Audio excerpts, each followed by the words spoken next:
పెట్టాలి దీపం. కానీ కార్తీక పౌర్ణమి నాడు దీపం వెలిగిస్తే వెలిగించి వెళ్ళిపోకూడదు.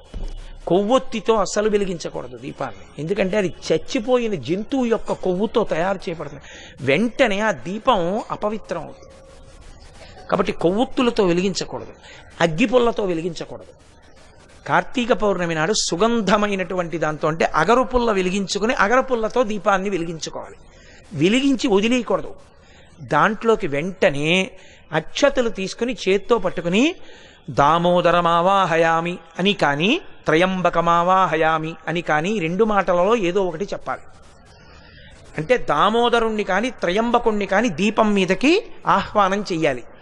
ఎక్కడైనా చెత్త ఉండిపోయినా కూడా రేపు లౌకికాగ్నితో వెలిగించకూడదు.